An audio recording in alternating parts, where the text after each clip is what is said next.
Now I'm recording. Okay, so the topic today is proportions. Proportions are the same as ratios or fractions. So it's a fraction equal to a fraction. So when I take a look at example 1, okay, if you have a fraction equal to a fraction, the easiest way to get rid of the fraction is to do a thing called cross multiply. Cross multiply simply means this. This bottom number multiplies up over here. This bottom number multiplies up here. It's like this whole cross thing, okay? When I do that, I'm cross multiplying, then these numbers come up, the fraction's gone, okay? So I bring up the 45, and I'll have 45 times 4 equals 9 times my x plus 3, okay? And from there, it's just a math problem, right? So let's see, what's 45 times 4? I don't know. I'm going to check it on my calculator. 45 times 4, 180. Equals a 9x plus 27, right? Minus 27, minus 27. Yeah, you're way ahead of me. 153 equals 9x. Angel's already got the answer. We're going to divide by 9, right? And we get 17. How's that? Okay, so if you get a fraction equal to a fraction, the way you get rid of the fraction is you cross multiply. You bring the bottom up and over, the fraction's gone. Easy? Thumbs up? Does that seem pretty easy? Okay. Now, example 2. It's a lot of words, but it might be the same thing. So a college brochure states that 11% of the students attending the college are majoring in engineering. If 2,400 of the students are attending the college, how many are majoring in engineering now? Okay, so let's see if we can do a percentage, okay? So when I used to teach middle school math, which was like scary in itself as it was, when we did percentage, we did this thing called is over of equals percent over 100. Okay, did you guys ever see that? Did you ever see that is over of? Anybody ever see this? They didn't teach. Oh, good. One person had a decent middle school math teacher. There you go. It's the easiest way to do percents. So my 11.5 will go here. Is like the part. So if 2,400 students are attending the college, how many are majoring in engineering? So that's the whole. We want to know what is the engineering part, so we're going to let that be x. We're going to go x over the 2,400 equals my 11.5 over 100. Okay? And we're just going to, again, cross multiply, but I'll be a little different on cross multiplying on this one. This time, since I'm solving for x, I'm only going to just bring the 2,400 over. If I do cross multiply, then the 100's over here and I'll have to divide by 100, right? So I just multiply by 2,400. Multiply by 2,400, right? Does that make sense? So I'll have x equals my 11.5 times my 2,400 divided by 100, okay? Just use my calculator. Does that make sense why I'd multiply by 2,400? Don't worry about the 100, leave it where it's at. So my calculator, I'm going to get clear. 5 times 2,400 divided by 100, and I get an answer about 276 engineering students.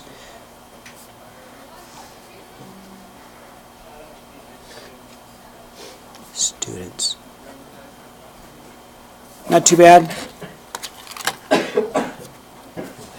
Okay, example 3.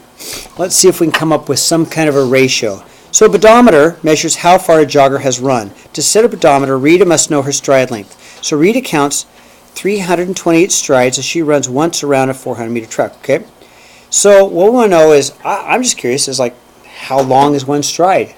Okay, 1 meter, so meters per stride, right? So I'm thinking, well, first thing I might just go 400 divided by 328, and that would tell me how long one stride is, because that would be meters per stride.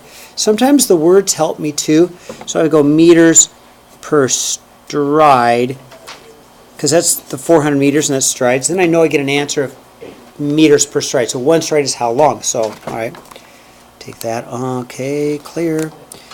So I'm going to go 400 divided by 200. Whoops, 328. I got about 1.22.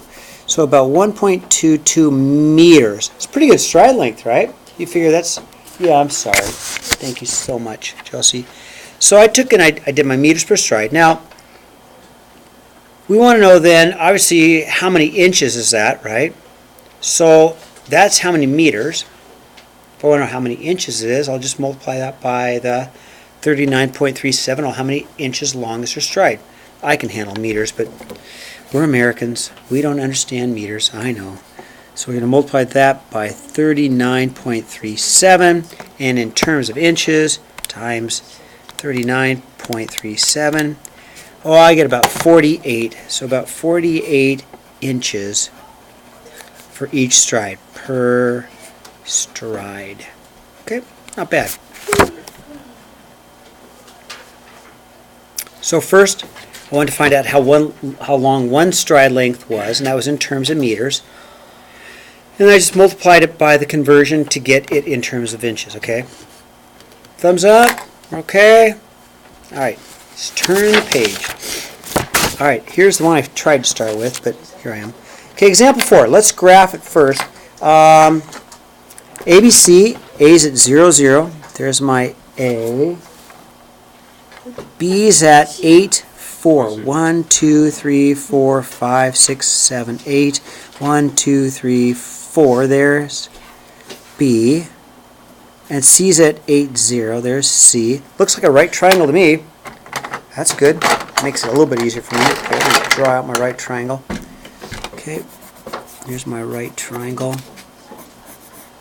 Okay, so ADE is similar with a vertex at 2, 0. Okay, so let's put that at 2, 0. So here's E. Now, if it's similar, then it's going to be pretty easy to draw in the triangle. You guys agree? If it's similar, it's got to be the same shape, right? So my guess is the other triangle I'm looking for is this little one here in red. Okay, does that make sense? Now, to find the other points, all right, let's see if we can figure out how to do that. So let's see if we can do a ratio. So we know that the ratio is 2 and 1, 2, 3, 4, 5, 6, 7, 8, right? So the ratio is 2 to 8 or 1 to 4. Ah, I like that. That tells me that it's 1/4 the size, okay? It's 1/4 the size. Well, that helps me a whole lot. Here's why. You want to see the easy part? This is an easy problem. How long is this side? 4. So how long should this side be? It's got to be 1. You guys agree? It's 4 times big. So I know for sure the coordinate right here has to be at 2, 1. So if I wanted to draw this triangle, the coordinate here has to be at 2, 1. And of course, the other coordinate's still at 0, 0. That wasn't too bad. I mean, I had nice numbers to work with, didn't I? I know I had a ratio of 2 to 8, which is 1 to 4. This is 4, which means that had to be 1. That's like geometry, remember? That was pretty easy. Last one, example 5. Okay, rock climber wants to know the height of a cliff. The climber measures a 4-foot shadow of a 5-foot friend and measures the shadow of the cliff, okay? So let's go ahead and draw a picture. So here's his friend. His friend standing here. Right? And here's his shadow.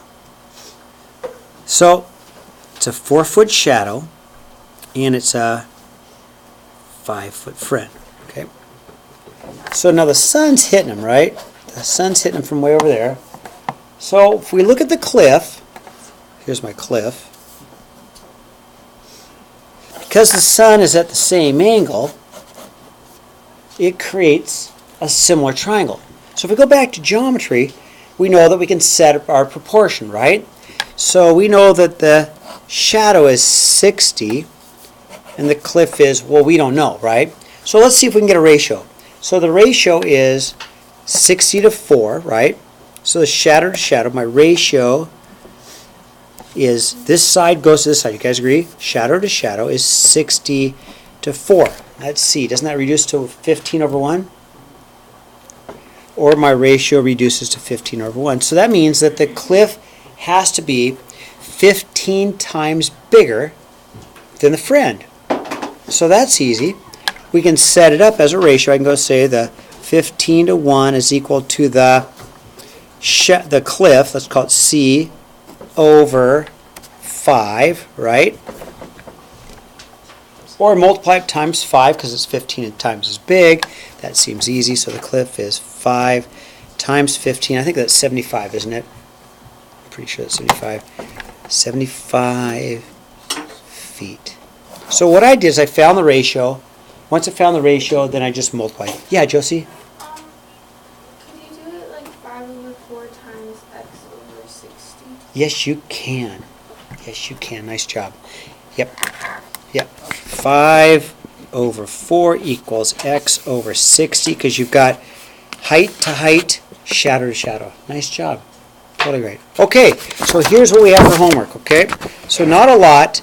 12, 13, 22 to 28 all. Please, if there's a story problem, draw the picture, right? If there's any work to do, make sure you no work, no credit. Always